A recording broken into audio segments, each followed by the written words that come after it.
Bapak dan Ibu yang saya hormati, apabila ditanyakan urgensi penanganan anak-anak pekerja migran Indonesia, maka saya secara spontan akan menyatakan bahwa sangat urgent.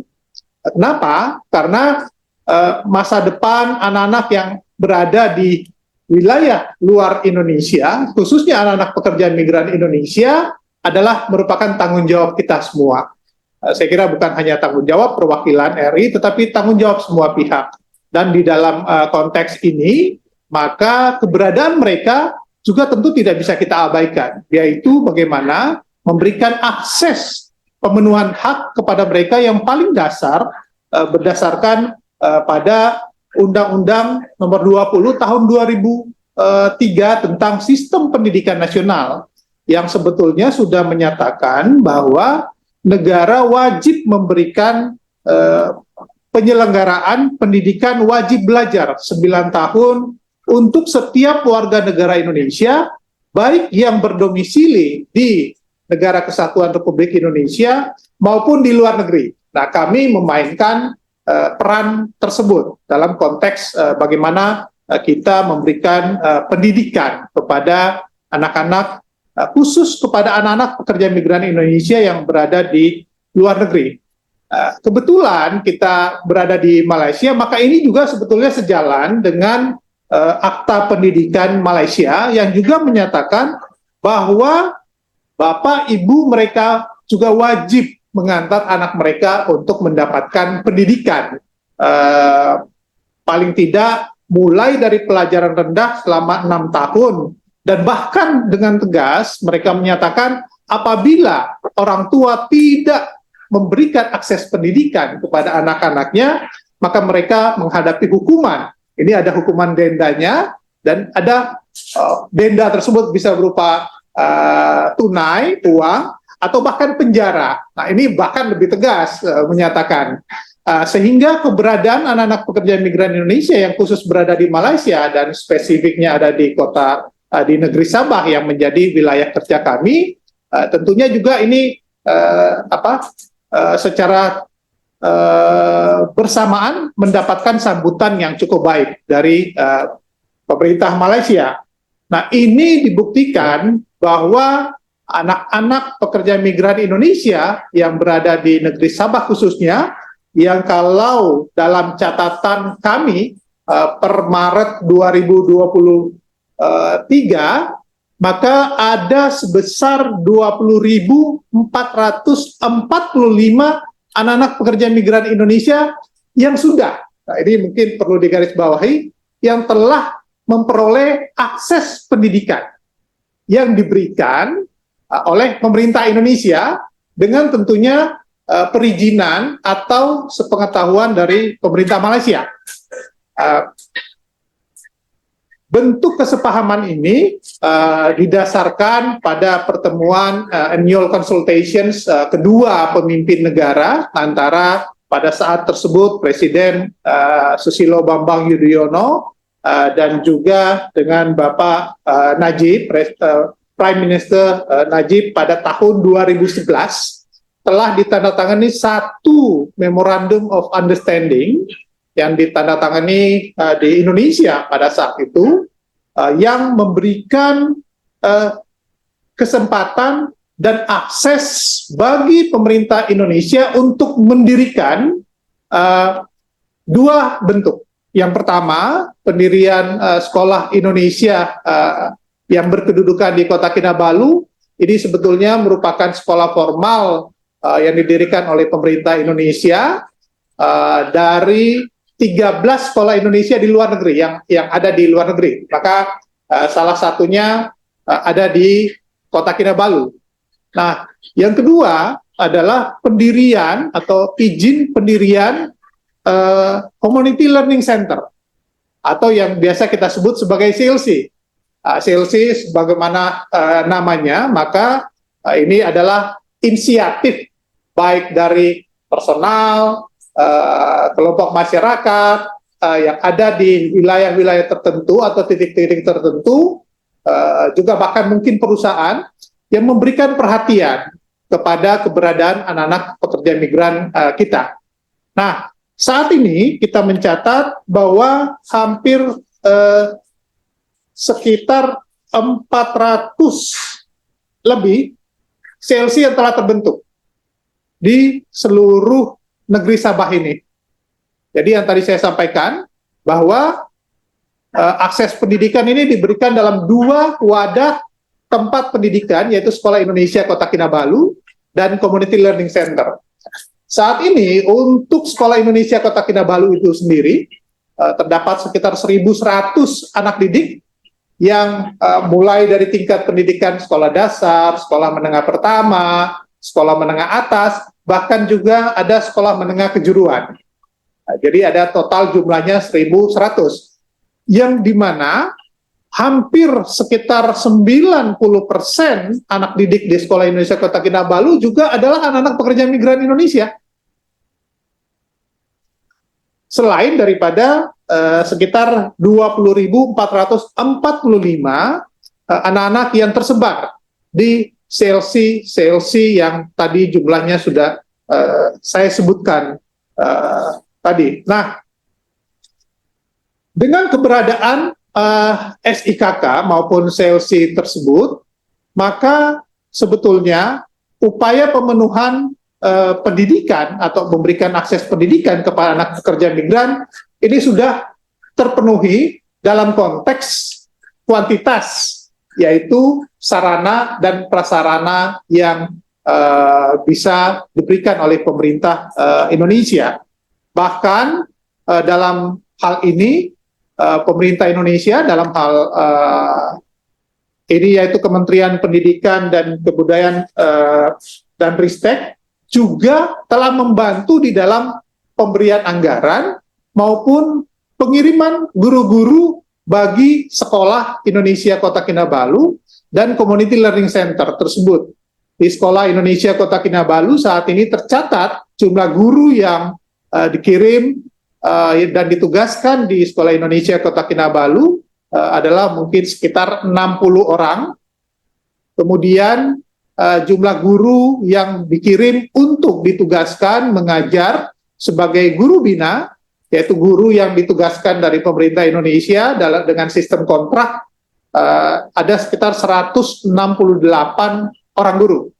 Ini selain daripada ada sekitar 650 lebih guru pamong, yaitu guru-guru yang juga akan memberikan pelajaran di 400 CLC tersebut yang tersebar di hampir seluruh wilayah atau pelosok negeri Sabah ini. Nah, perbedaannya bahwa guru pamong ini adalah di-hire langsung oleh para baik itu pemilik CLC maupun perusahaan atau syarikat yang memiliki lokasi daripada CLC tersebut. 1.000 lebih atau katakanlah tidak begitu besar dibandingkan keberadaan anak-anak di wilayah lainnya, misalnya di Semenanjung mungkin juga akan ada. Khusus untuk di negeri Sabah ini sendiri, maka keberadaan SIKK, keberadaan CLC, keberadaan guru-guru bina, keberadaan guru pamong, dan juga bantuan penganggaran yang diberikan oleh pemerintah Indonesia tentu akan sangat membantu di dalam memberikan akses pendidikan yang sangat memadai. Nah, anak-anak yang berada atau dalam jumlah 20.000 tersebut tentu merupakan hampir 99% adalah anak-anak pekerja migran. Satu hal yang mungkin perlu dipahami bahwa secara spesifik keberadaan pekerja migran Indonesia di negeri Sabah ini khususnya adalah bekerja di sektor perladangan atau di sektor perkebunan. Tadi juga sudah diidentifikasi. Dan sektor perkebunan adalah satu-satunya sektor yang membolehkan pekerja membawa keluarganya. Ini adalah satu sektor yang diberikan perkecualian.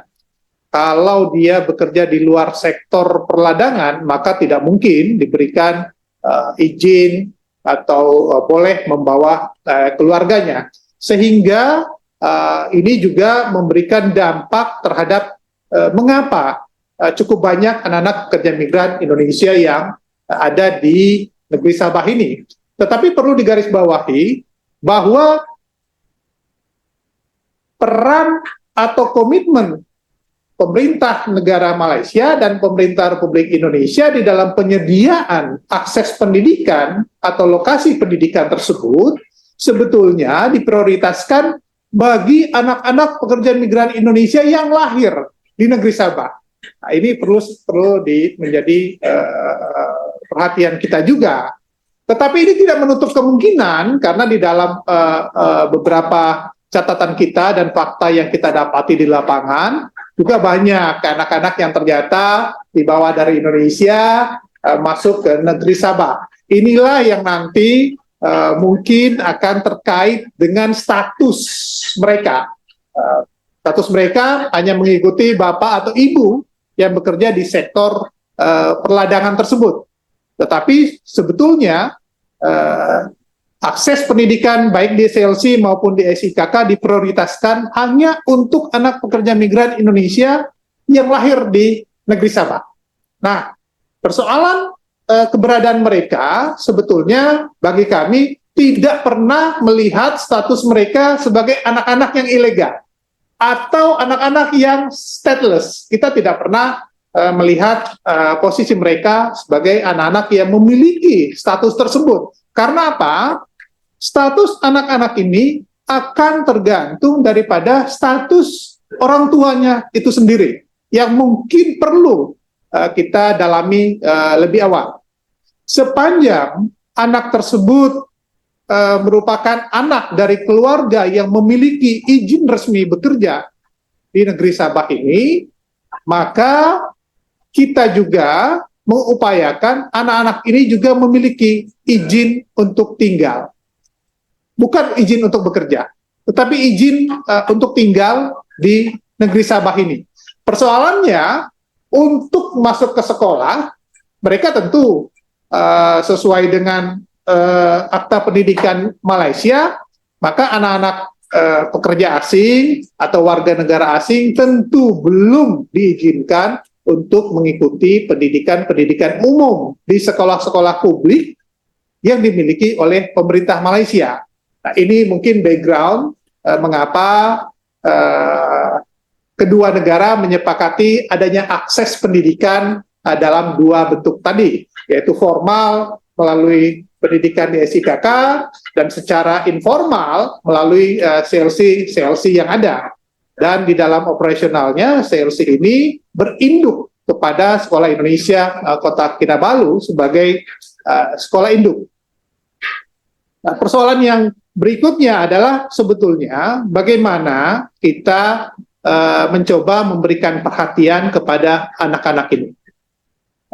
Kita memahami bahwa keberadaan pekerja migran Indonesia atau mungkin para orang tuanya juga tidak semuanya juga memiliki dokumen. Seperti tadi yang tadi juga sudah digambarkan bahwa negeri Sabah ini sangat berbatasan dengan wilayah terdekat kita, yaitu Provinsi Kalimantan Utara, kemudian juga sedikit dengan Provinsi Kalimantan Timur, di mana arus keluar masuk orang ini juga cukup banyak, baik yang menggunakan dokumen maupun yang tidak menggunakan dokumen. Tetapi apapun persoalannya, maka tugas perwakilan adalah mencoba sekuat mungkin memberikan dokumentasi kepada para pekerja migran tersebut agar keluarga mereka juga ini bisa tersentuh dan kita bisa mendapatkan data untuk memberikan mereka dokumen. Salah satu upaya yang kita lakukan adalah bagaimana kita mencoba membangun satu pilot project, yaitu memberikan dokumen kepada anak-anak pekerja migran kita. Tetapi persoalan berikutnya adalah apabila sudah diperoleh dokumen, maka target berikutnya tentu izin untuk sekolah itu yang juga menjadi persoalan bagi kita. Karena anak-anak yang misalnya berada di SIKK maupun CLC ini tentu tidak memiliki student pass atau visa pelajar. Inilah yang sekarang menjadi persoalan yang tengah kita hadapi. Tetapi karena mereka sudah berada di negeri Sabah ini, maka tentu prioritas utama adalah memberikan akses pendidikan yang terbaik kepada mereka. Dengan satu tujuan sebetulnya, bahwa setelah mereka menyelesaikan pendidikan di negeri Sabah ini, dalam hal misalnya setelah menyelesaikan SMK, setelah menyelesaikan tahap pendidikan SMA, maka kita mengupayakan mereka untuk kembali ke Indonesia, tidak untuk tetap tinggal di negeri Sabah ini. Di dalam upaya tersebut, kita memiliki yang kita sebut sebagai program ADIK atau afirmasi pendidikan menengah atau ADEM, dan ADIK afirmasi pendidikan tinggi. Kedua program yang kita miliki saat ini itu sudah cukup berhasil dengan mengirimkan saat ini sudah tercatat mungkin hampir sekitar 2.500 anak-anak baik dari CLC maupun dari SIKK untuk kembali ke Indonesia melanjutkan pendidikannya. Ini juga masih mengalami keterbatasan tentunya karena faktor pertama, belum banyak sekolah-sekolah yang memberikan akses maupun beasiswa pendidikan kepada mereka. Yang kedua, penyebaran status asal daerah mereka yang masih banyak tersebar di seluruh Indonesia. Sebagai informasi bahwa mayoritas pekerja migran Indonesia yang bekerja di negeri Sabah ini pada umumnya berasal dari wilayah Sulawesi Selatan, Nusa Tenggara Timur, dan mungkin sebagian Nusa Tenggara Barat. Nah, kita menginginkan apabila mereka kembali ke Indonesia untuk melanjutkan pendidikannya, mereka bisa meneruskan pendidikan mereka di daerah-daerah yang tadi saya sebutkan. Tapi tentunya ini kembali kepada kebijakan lokal atau kebijakan pemerintah daerah setempat untuk menerima kembali pemulangan anak-anak yang orang tuanya berasal dari daerah-daerah tersebut. Kalau saya tadi menyebutkan angka 2.500, maka ini masih jauh dari harapan kita bagaimana anak-anak yang telah menyelesaikan tahapan pendidikan di sini untuk bisa meneruskan tahapan sekolahnya. Sehingga upaya kita itu kita ingin bahwa pendidikan anak mereka dari tingkat SD, SMP, SMA, SMK itu bisa lanjut sampai tingkat perguruan tinggi. Bahkan sebetulnya secara informal di Sekolah Indonesia Kota Kinabalu kita juga memberikan akses pendidikan kepada anak-anak yang berusia dini, yaitu PAUD. Meskipun ini jumlahnya belum terlalu banyak, tidak lebih dari sekitar 30 anak-anak yang mendapatkan pendidikan dalam tahapan pendidikan anak di usia dini ini.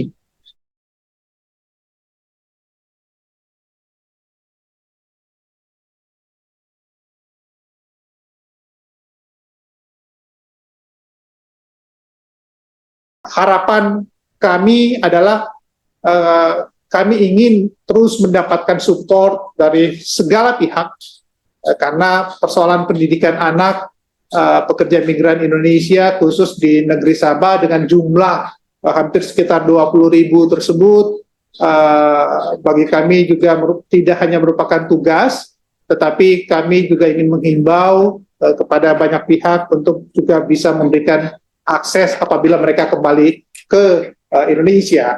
Nah, persoalan di negeri Sabah ini kami tentu akan berupaya sebanyak mungkin.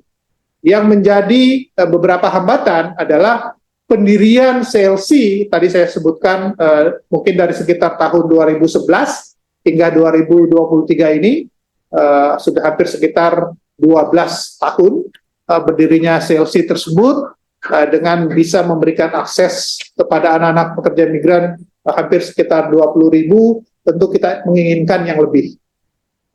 Dalam arti bahwa kita ingin terdapat penambahan CLC lainnya di tempat-tempat lain. Tetapi kendalanya bahwa pendirian CLC ini bukan hal yang mudah, karena ini didasarkan pada bagaimana support yang diberikan oleh misalnya pihak perusahaan.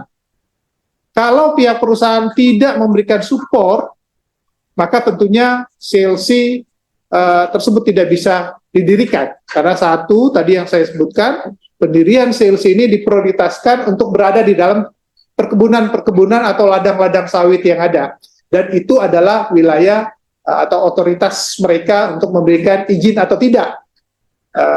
Ini di luar daripada bagaimana kedua pemerintah mendorong untuk memberikan fasilitasi pendidikan. Kita bersyukur bahwa banyak perusahaan yang mempekerjakan anak-anak pekerja migran Indonesia yang bersedia untuk mendirikan tempat-tempat sekolah atau CLC atau kelas-kelas apapun bentuknya, meskipun secara fisik bisa saja ada yang cukup baik, ada yang menggunakan tempat ala kadarnya dengan hanya beralaskan misalnya papan dan sebagainya, tidak memiliki dinding, itu juga bisa. Tetapi masih banyak juga dan kita terus mendorong pihak-pihak perusahaan untuk menyediakan fasilitasi seperti ini.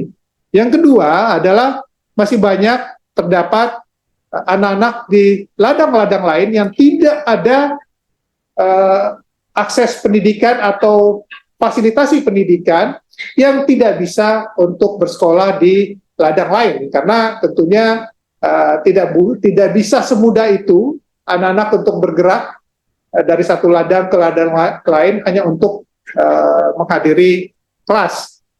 Ditambah lagi tentu dengan persoalan tidak adanya dokumen bagi mereka, karena kalau mengikuti pendidikan atau belajar maka tentunya mereka memerlukan visa untuk belajar.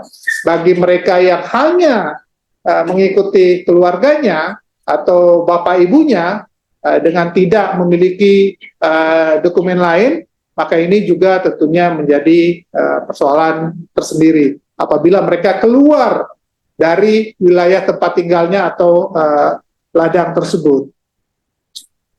Persoalan berikutnya adalah bahwa dari sekitar 400 lebih community learning center tersebut, maka saat ini yang bisa mendapatkan izin atau permit operasional itu hanya ada sekitar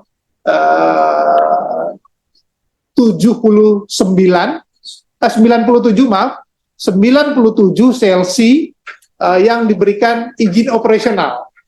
Ini berarti bahwa masih ada sekitar 300 lebih CLC yang belum memiliki izin operasional. Nah, ini juga menjadi kendala kami, karena itu berarti bahwa keberadaan CLC tersebut meskipun itu bisa beroperasi di dalam ladang-ladang atau perkebunan, tetapi belum mendapatkan izin operasional dari Kementerian Pendidikan Malaysia. Jadi ini juga masih menjadi upaya keras kami bagaimana agar seluruh CLC yang ada di negeri Sabah ini bisa memperoleh izin operasional. Nah, yang menjadi persoalan lain tentunya adalah bagaimana kita mencoba untuk mendapatkan guru-guru yang cukup bisa memenuhi kebutuhan pemberian pendidikan kepada anak-anak tersebut.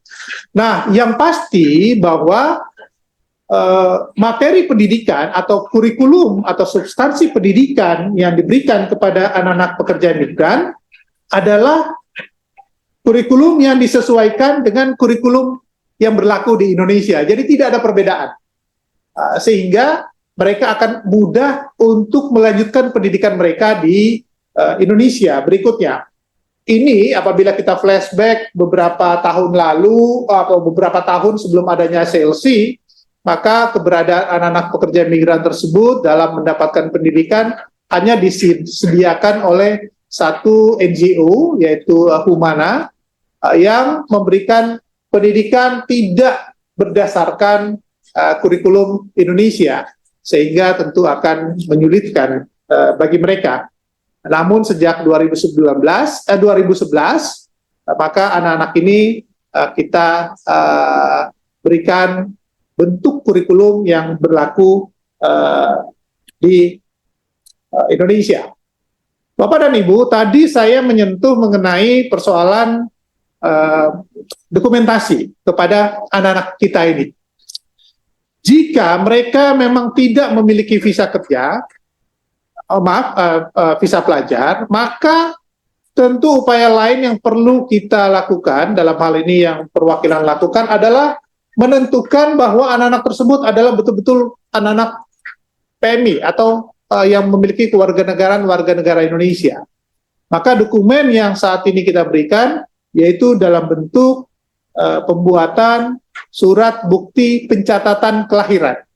Ini yang kita berikan kepada mereka, dan itu juga akan menjadi syarat mereka untuk masuk ke sekolah-sekolah di baik di CLC maupun di SIKK.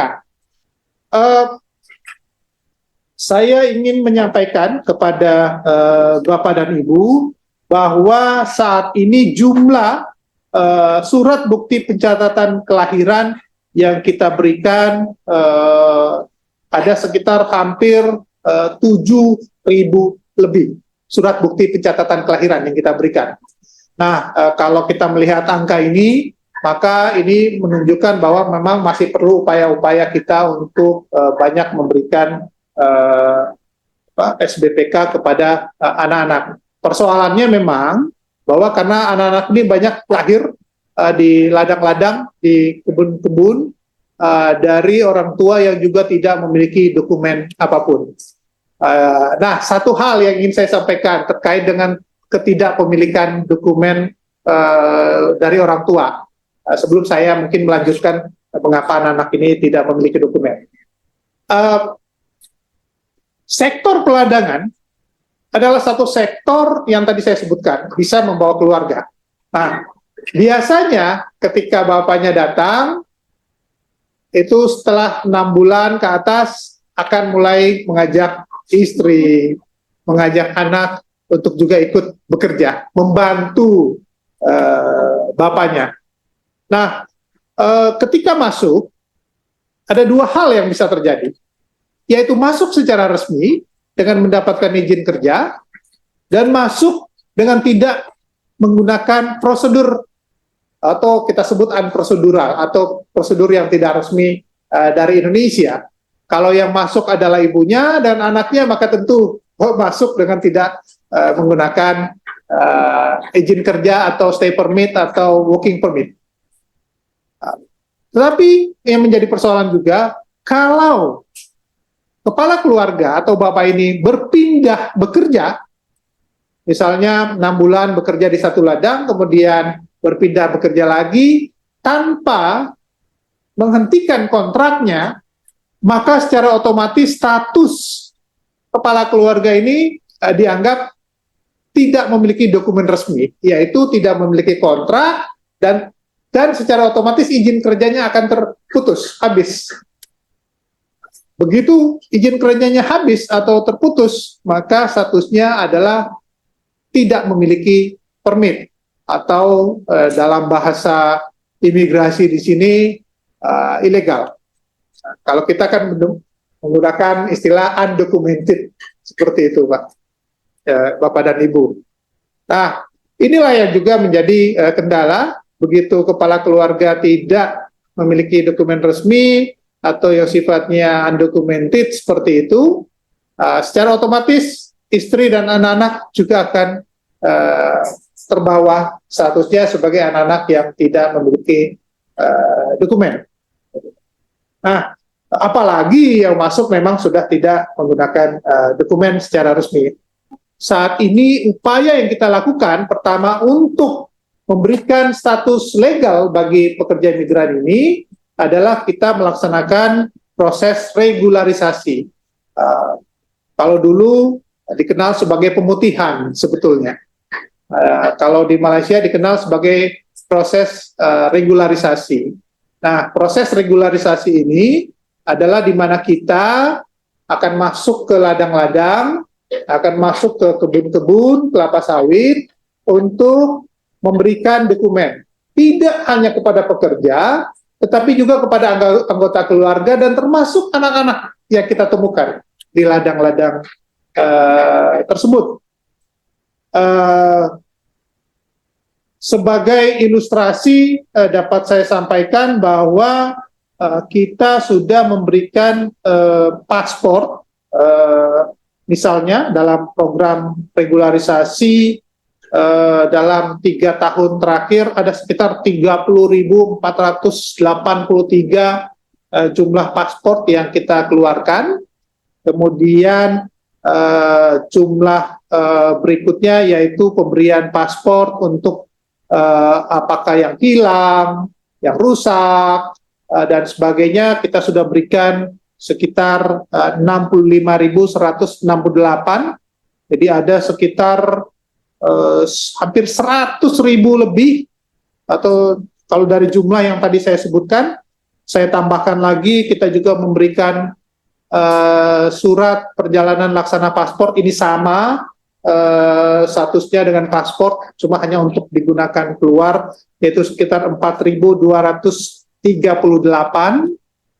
Kemudian ditambah dengan pemberian surat bukti pencatatan kelahiran, ini khusus bagi anak-anak yang lahir di negeri Sabah ini, ada sekitar 7.000 lebih, maka total jumlah dokumen yang kita berikan adalah 106.000 lebih. Ini sebetulnya angka yang kita coba berikan untuk memberikan gambaran bahwa tidak semuanya WNI kita yang ada di Sabah ini adalah yang tadi ada disebut sifatnya stateless seperti itu. Angka ini bergerak Bapak dan Ibu, jadi tidak ada angka yang fix karena keluar masuk setiap hari melalui perbatasan itu juga cukup tinggi. Jadi kami sangat yakin bahwa anak-anak ini Bapak dan Ibu dan anak-anak ini terlindungi.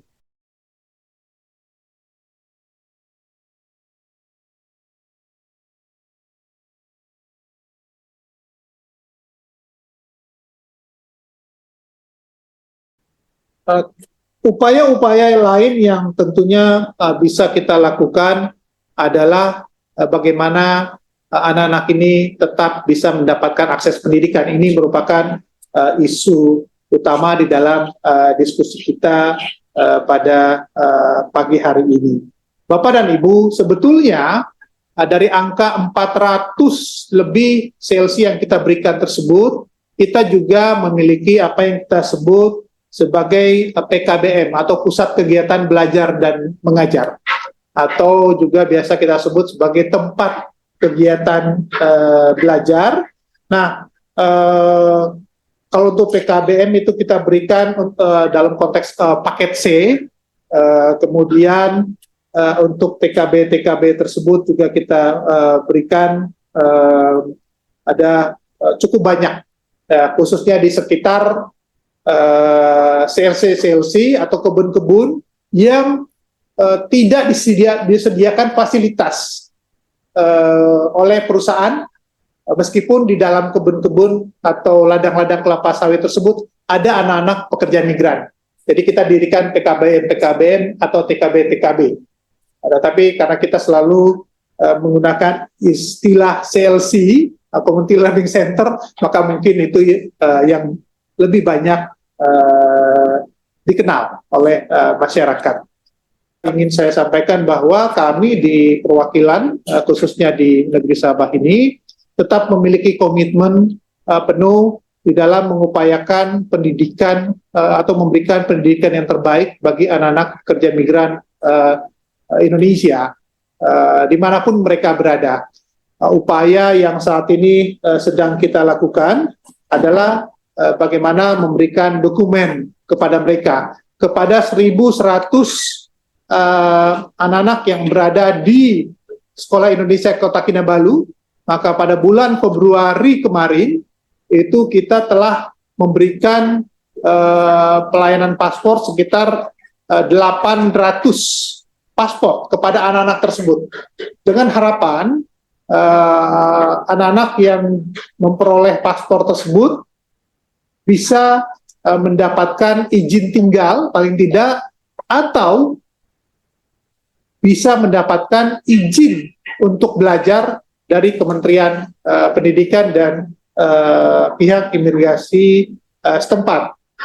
Nah, kemudian ini adalah pilot project yang kita lakukan, yang kita awali pada akhir tahun 2022. Nah, selanjutnya tentu pilot project kedua adalah bagaimana memberikan dokumen yang sama kepada anak-anak kita atau anak-anak pekerja migran Indonesia yang berada di CLC tersebut. Bapak dan Ibu, memastikan anak-anak pekerja migran Indonesia untuk mendapatkan pendidikan yang inklusif, berkualitas, setara, juga dalam konteks memberikan kesempatan belajar seumur hidup bagi semuanya adalah merupakan komitmen kami di perwakilan. Tetapi tentunya sebagaimana Bapak dan Ibu tadi sudah mencatat atau mendengarkan, masih banyak kendala yang harus kita tangani secara bersama, apakah itu dari status anak itu sendiri, kemudian jumlah guru. Kalau tadi saya sebutkan ada 400 CLC, sementara hanya sekitar 168 guru CLC, maka kalaupun satu guru satu CLC tidak akan mungkin dari jumlah tersebut, sehingga kuantitas dari guru yang juga bisa mengabdikan dirinya di negeri Sabah ini juga menjadi harapan terbesar kami. Nah, yang ketiga adalah kami akan terus berupaya untuk meningkatkan status dari CLC ini menjadi mendapatkan izin operasional. Meskipun selama ini belum pernah terjadi ada satu CLC yang ditutup atau dilarang, karena ini hanya beroperasi di dalam kebun-kebun yang juga telah sebetulnya mendapatkan pengawasan langsung dari manajemen kebun-kebun itu sendiri. Bahkan diberikan fasilitas oleh kebun-kebun atau manajemen dari perusahaan-perusahaan kebun kelapa sawit tersebut.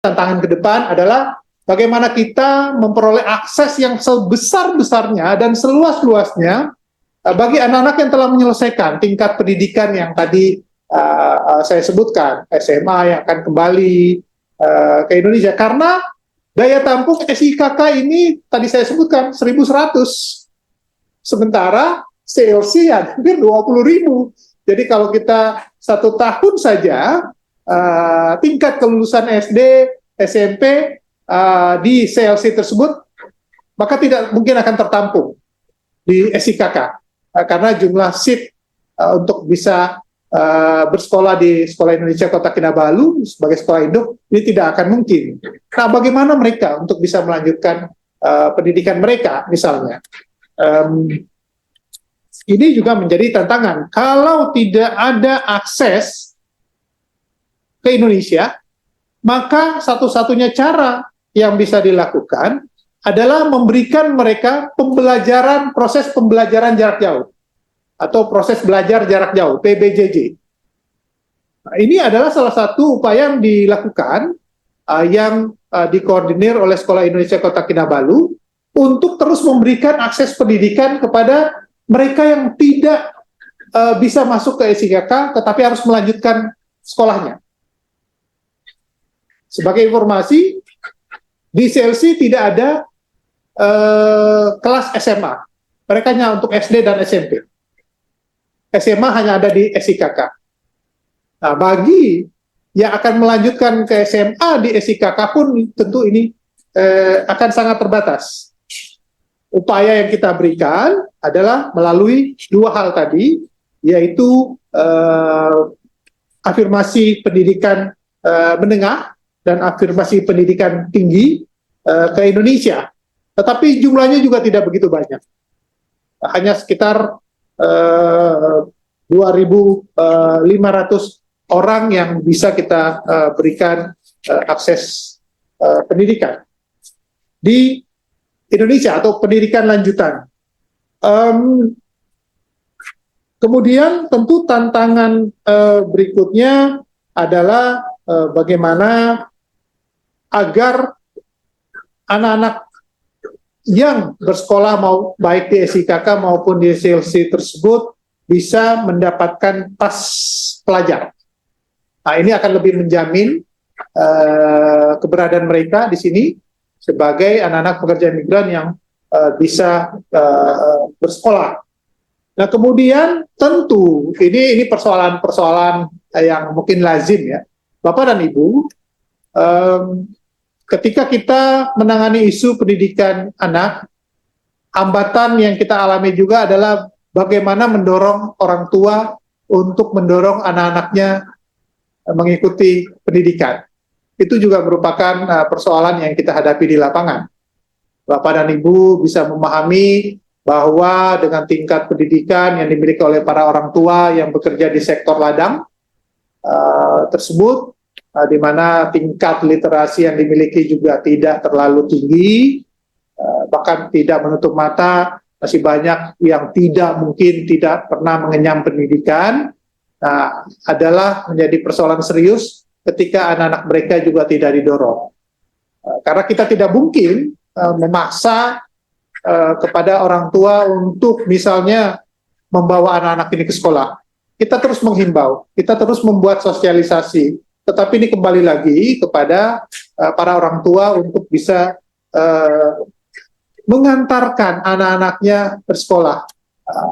Kami sangat yakin dari angka 20.000 tersebut, ya ini adalah para orang tua yang sadar untuk mengantar anak-anaknya ke mendapatkan pendidikan. Tetapi pasti masih cukup banyak juga angka kita belum peroleh anak-anak yang tidak didorong oleh orang tuanya untuk mendapatkan pendidikan yang telah disediakan. Jadi persoalan merubah mindset orang tua untuk memberikan pendidikan kepada anak-anaknya ini juga menjadi satu persoalan yang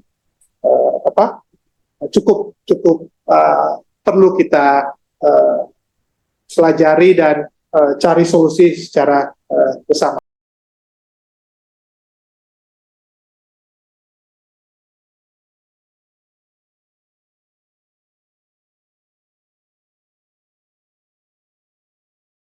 Tanpa mengurangi keberadaan anak-anak pekerja migran Indonesia yang meskipun status mereka sebagai anak-anak pekerja migran Indonesia, tetapi kami melihat bahwa dari semangat dan prestasi yang mereka peroleh selama mengikuti pendidikan baik di SIKK maupun di CLC tersebut, kami melihat semangat mereka sangat tinggi. Bahkan tingkat prestasi yang diperoleh tahun lalu saja ada beberapa anak-anak dari CLC maupun dari SIKK yang memperoleh beasiswa bahkan sampai ke luar negeri. Ada yang memperoleh pendidikan atau beasiswa di Kanada, ada yang memperoleh beasiswa pendidikan di Australia, dan beberapa negara lain. Nah, ini menunjukkan bahwa sebetulnya mereka adalah aset-aset yang juga sangat berharga, dan sehingga komitmen kita untuk memberikan akses pendidikan kepada anak PM ini tidak pernah akan putus, apapun tantangan yang kita alami. Dan terakhir, tentu apa yang saya sampaikan dalam beberapa menit ini mungkin belum bisa memberikan gambaran secara utuh apa yang kita lakukan, bagaimana fasilitasi yang ada, apa hambatan yang dialami, baik fisik maupun non fisik, semuanya.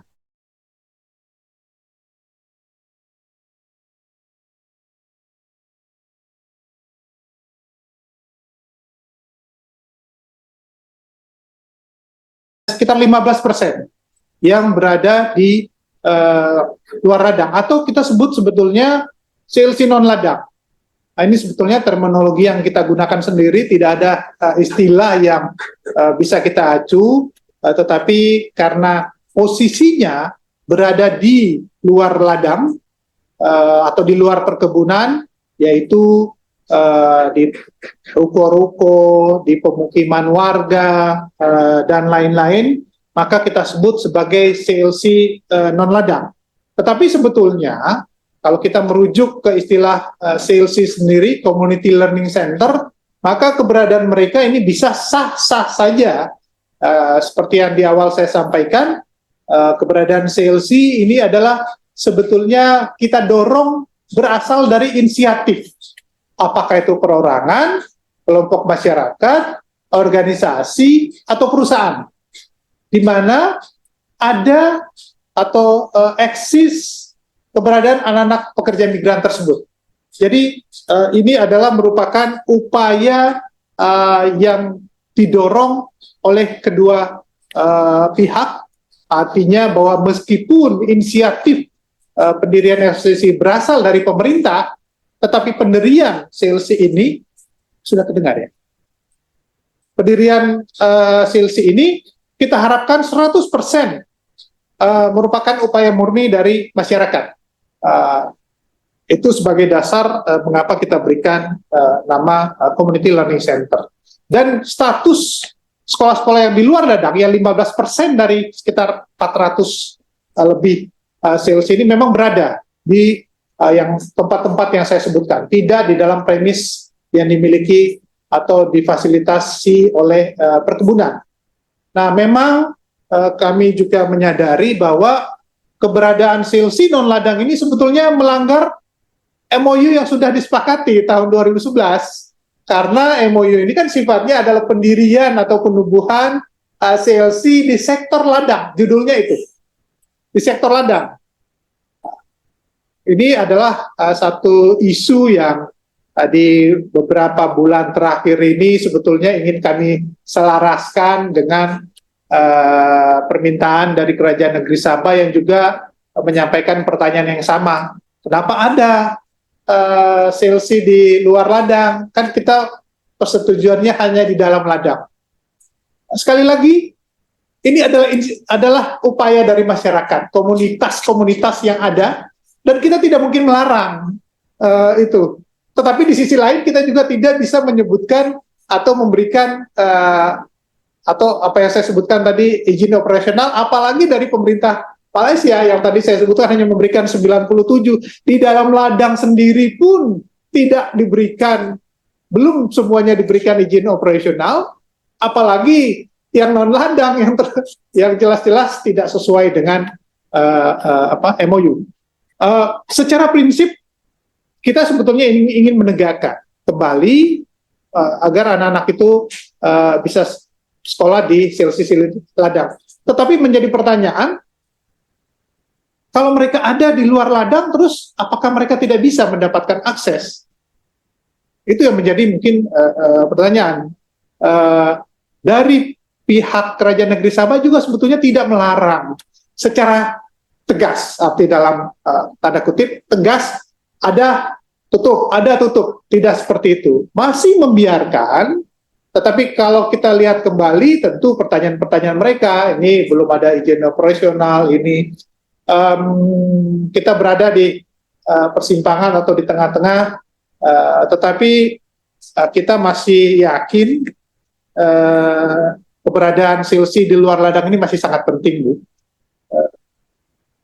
Kalau kita hanya berbicara posisi saja, sementara pemberian misalnya pengiriman guru, kita juga menempatkan guru-guru di sektor di luar ladang tersebut. Jadi semata-mata untuk tetap bisa memberikan akses pendidikan kepada anak-anak tersebut.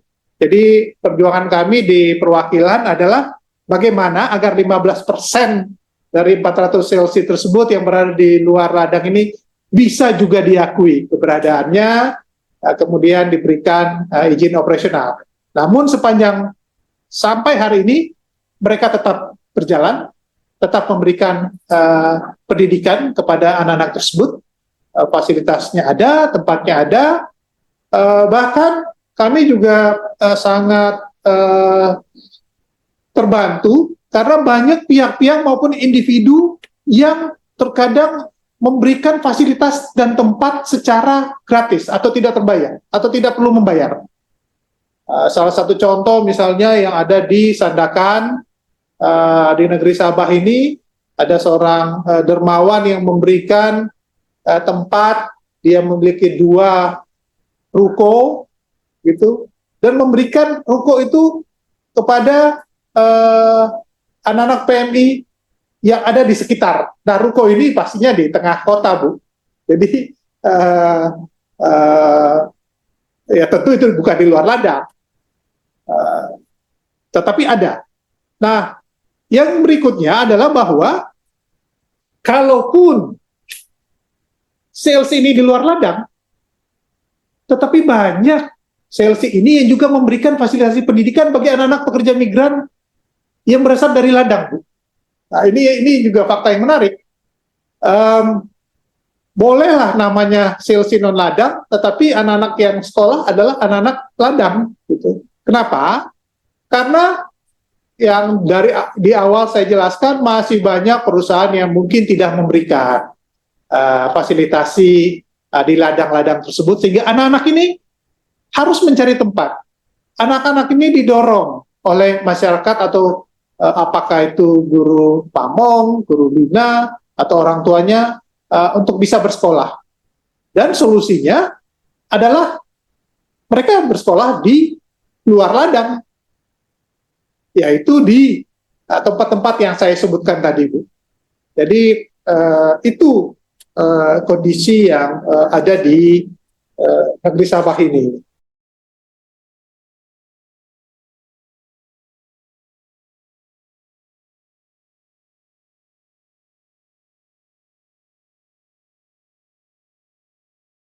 Kalau kita merujuk kepada pengiriman guru-guru dari Indonesia, guru-guru ini direkrut oleh Kemendikbud.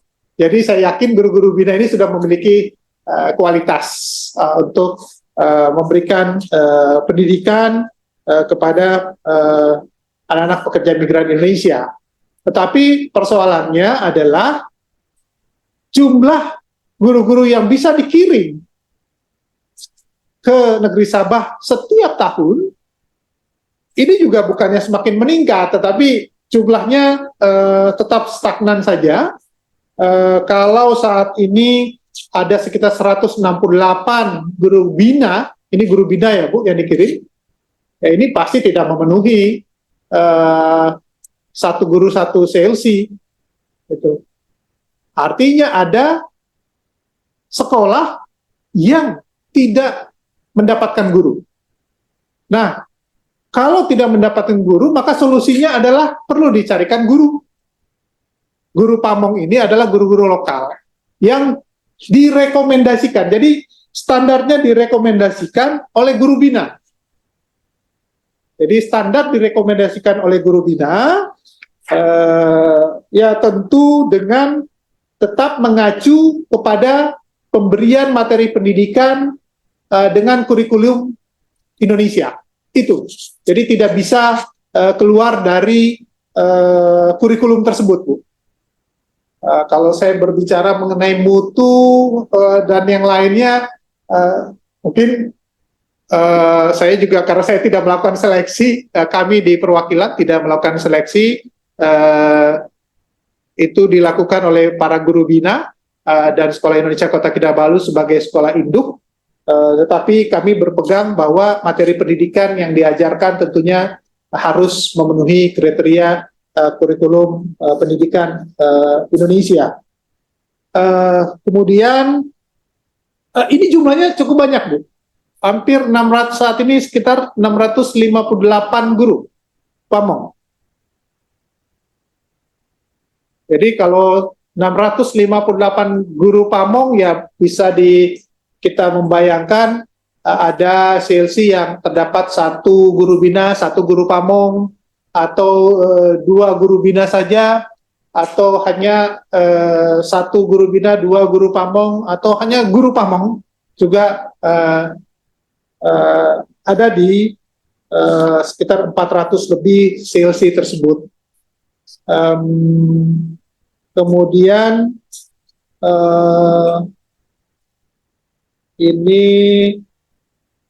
ini juga saya perlu sampaikan kepada Ibu bahwa dalam tahun 2022 saja hanya 64 guru yang dikirimkan, Bu, ke Sabah, karena statusnya kontrak, maka mereka ada yang kembali ke Indonesia. Artinya sejak pendirian CLC dari 2011 sampai 2022 ini, total guru yang telah dikirimkan ada sekitar 997 guru, tetapi yang aktif sekarang ya saat ini, Bu, karena yang lain pasti sudah kembali, adalah 186 guru yang masih di negeri Sabah. Kemudian guru pamong, Bu, saya dapat sampaikan total tadi sampai Maret 2023 ada 628 guru pamong. Nah, guru pamong ini tidak harus warga lokal, Bu. Gitu. Bisa juga warga negara Indonesia yang sudah cukup lama berdiam di daerah tersebut.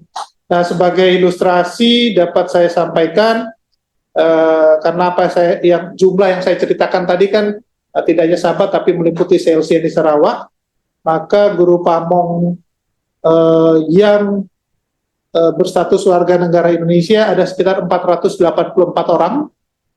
Kemudian yang berstatus warga negara asing atau Malaysia lah dalam konteks ini ada 144 orang, di totalnya 628 orang. Tapi Ibu tadi menyatakan inti pertanyaannya standar guru pamongnya seperti apa, gitu, Bu. Nah, dapat saya sampaikan, Bu, bahwa dari jumlah 628 tersebut yang memiliki gelar S1 atau sarjana atau S2 itu ada 202 orang, Bu. Kemudian yang memiliki gelar diploma ada 53 orang.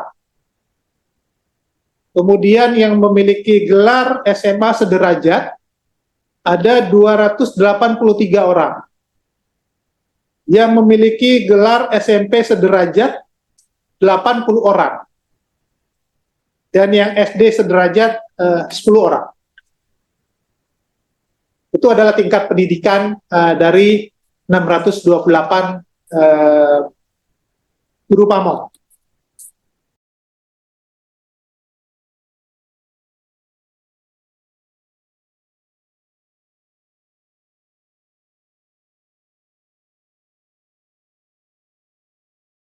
Saya hanya bisa merujuk kepada jumlah surat bukti pencatatan kelahiran, Bu, di negeri Sabah ini.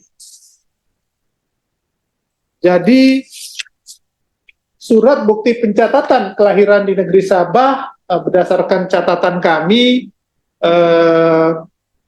yang tadi saya sebetulnya sudah sebutkan di awal, Bu, jumlah 7.034. Sebagai ilustrasi saja, ini saya bacakan cepat saja, Bu.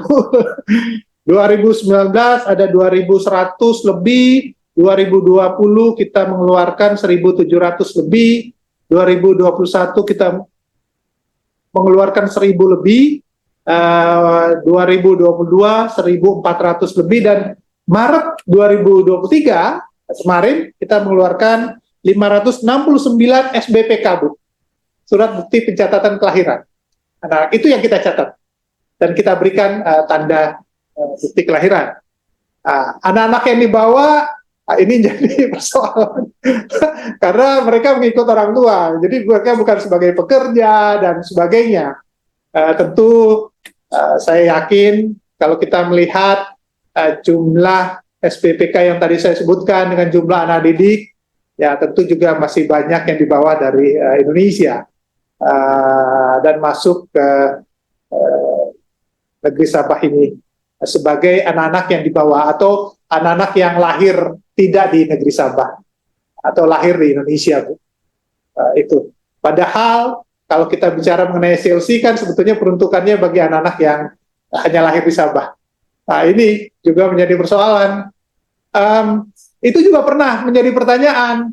Kalau demikian baiknya pendidikan yang diberikan kepada anak-anak di negeri Sabah, ini ada yang menyatakan, wah itu kan nanti akan jadi magnet bagi orang tua untuk bawa saja anaknya ke negeri Sabah. Nanti toh di negeri Sabah dia dapat pendidikan gratis, bisa dipulangkan gratis, dapat beasiswa pendidikan di Indonesia. Itu yang muncul, Bu.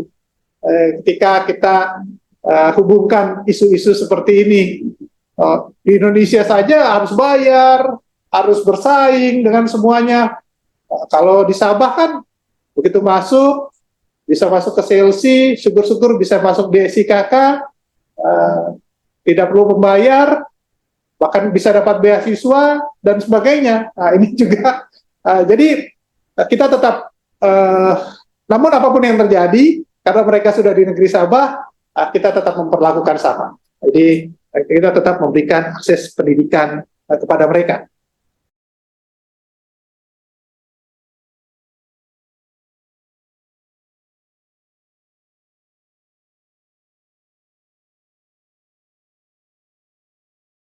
Jadi sebetulnya operasional Humana ini hanya sampai itu paling banyak pada periode 2006 hingga 2008, Bu.